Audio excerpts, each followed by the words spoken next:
एखादं छोटंसं रोपटं आपण लावलं, आपण त्याला पाणी देतो, त्याची काळजी घेतो आणि त्याची वाट बघतो, की कधी हा रोपटं मोठं होतं आणि त्याचं रूपांतर वृक्षामध्ये होतं. आणि ज्यावेळेस त्या रोपट्याचं वृक्षामध्ये रूपांतर होतं ना, त्यावेळेस त्याचं खरं सौंदर्य आपल्याला दिसतं. म्हणजे त्याची पाने, फळे, फुले यामध्ये त्याचं खरं सौंदर्य असतं आणि आपल्याला त्यांना बघून खूप आनंद वाटतं आणि झाड पण तेवढंच छान दिसतं ज्यावेळेस त्याची हिरवीगार पाने, त्याला आलेले फळ किंवा रंगीबेरंगी फुले हे बघितल्यानंतर आपल्याला किती आनंद वाटतो, आपण हर्षित होतो. तर आणि त्यामुळं त्याचं सौंदर्य जे आहे याच्यामध्ये आहे पाना-फुलामध्ये. त्याचप्रमाणे खरं सौंदर्य आपलं जे आहे ना, ते आपल्या वरच्या रूपामध्ये नसून आपण वागतो, आपला स्वभाव, आपली वर्तणूक, आपली कृती म्हणजे याच्यामध्ये आपलं खरं सौंदर्य लपलेलं असतं. तर याबद्दलच आपण आज बोलूया. तुमच्यातलीच तुमच्यासारखी तुमची मैत्रीण. मी रंजना या माझ्या चॅनलमध्ये मी तुम्हा सर्वांचं, सगळ्यांचं मनापासून स्वागत करते. तर चला आपण चर्चेला सुरुवात करूया. नेहमीप्रमाणे जसं म्हणते मी, मला पडलेले विचार किंवा निसर्गातली शिकवण हे मी तुमच्यासोबत करत असते. पण त्या अगोदर मी एक गोष्ट तुम्हाला सांगते. कोणी जर माझ्या चॅनलवरती नवीन असेल, तर प्लीज माझ्या चॅनलला सबस्क्राईब नक्की करा आणि हा व्हिडिओ तुम्हाला कसा वाटला, ते मला नक्की माझ्या कमेंट बॉक्समध्ये सांगा. तर चला आपण आपल्या मुद्द्यावरती येऊया. जसं मी आता सौंदर्याबद्दल बोलत होते, जसं वृक्षाचं सौंदर्य त्याच्या पाना, फुलात, फळात असतं, त्याचप्रमाणे आपलं मनुष्याचं सौंदर्य हे त्याच्या वागणुकीमध्ये, त्याच्या कृतीमध्ये, त्याच्या वर्तनामध्ये असतं. तर मी तुम्हाला उदाहरणामध्ये सांगते. आपण सौंदर्य म्हणजे फर्स्ट इम्प्रेशन जसं म्हणतो आपण, आपण चेहरा बघून त्या माणसाला असं ओळखू शकत नाही कसा आहे काय. पण चेहरा बघितल्यानंतर आपल्याला वाटतं, की हां, हा सुंदर आहे, छान दिसतोय.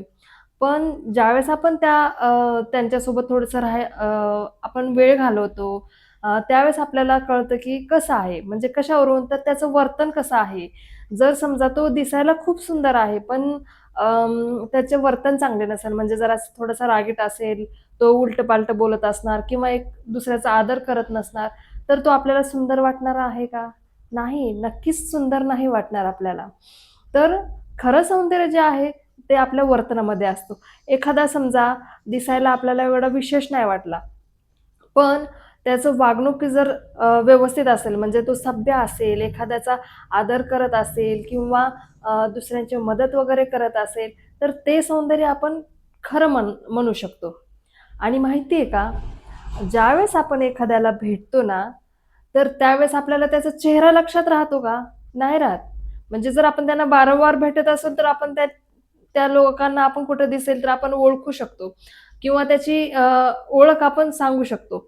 पण एखादा व्यक्ती जर आपण आज बघितलं आणि बऱ्याच दिवसानंतर त्यांना जर आपण भेटलो, तर तो आपल्याला लगेचच ओळखता येणार नाही. पण अ, ओळखता येणार नाही. त्याचे चेहरा आपल्याला विसर पडेल. पण जर समजा त्या व्यक्तीची वागणूक जर काहीतरी विशेष असेल, की त्या पहिल्या भेटीमध्ये त्यांनी एखाद्याला मदत केलेली असेल किंवा त्याचं बोलणं, त्याचं वागणं सगळ्यांसोबत जर विशेष असेल, तर त्याचं वागणं हे आपण नक्कीच लक्षात ठेवतो. आणि बऱ्याच वर्षानंतर जरी तो व्यक्ती दिसला ना, तरी आपल्याला थोडंसं लक्षात येतं, की हां, यांनी त्यावेळेस या प्रकारे वागला होता किंवा एखाद्याला मदत केली होती. तर आपल्याला हे लक्षात राहतं. तर कुठंही असो, कोणाचंही असू देत, हे वागणं जे असतं ना, तेच आपलं खरं सौंदर्य असते.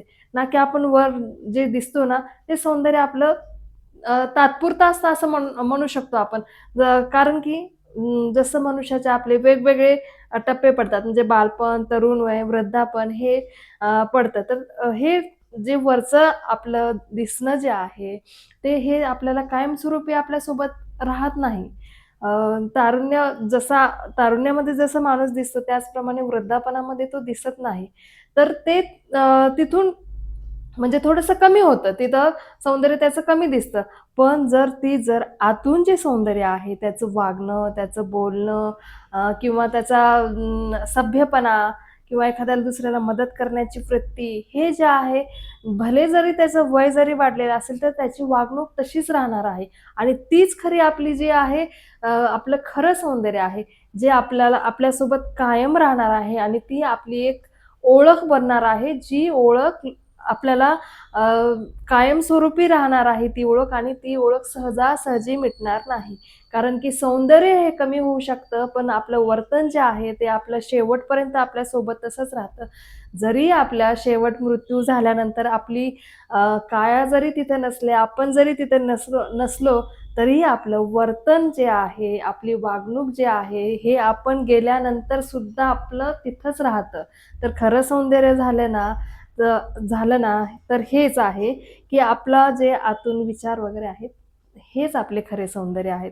तर मला उदाहरणामधनं तुम्हाला हे सांगायचं होतं, की जसं झाडाचं सौंदर्य त्याच्या पाना-फुलात आहे, तसं सौंदर्य जे आपलं सौंदर्य आहे ना, ते बाह्य सौंदर्य नसून जे अंतसौंदर्य आहे, जे आपले विचार आहेत, त्याच्यावरून आपण आपलं सौंदर्य कळतं, की कशा आहोत आपण आणि हेच सौंदर्य आपलं हे जे आहे, हे आपली ओळख बनते. भले तुम्ही वरून कितीही सुंदर असो, जर तुमचं वर्तन जर चांगलं नसेल, तर आपल्याला तिथं जे मिळायला पाहिजे ओळख, तशी ओळख मिळत नाही आणि ती ओळख टिकत पण नाही. तर खरं सौंदर्य आहे आपल्या वर्तणुकीचं, हे आपल्याला शेवटपर्यंत टिकून ठेवतं. शेवटपर्यंत आपल्या आठवणी आपल्या हे इथं टिकून राहतील जरी आपण नसलो तरी. तर हा व्हिडिओ मी तुम्हाला अ, या वृक्षाच्या उदाहरणातून दिलेला आहे. तर हा व्हिडिओ तुम्हाला कसा वाटला मला नक्की सांगा. याच्याबद्दल तुम्हाला काही सांगायचं असेल, काही सुचवायचं असेल तर माझ्या कमेंट्स बॉक्समध्ये मला नक्की सांगा आणि त्याचबरोबर माझ्या चॅनलला शेअर, लाईक, सबस्क्राईब करायला विसरू नका. धन्यवाद.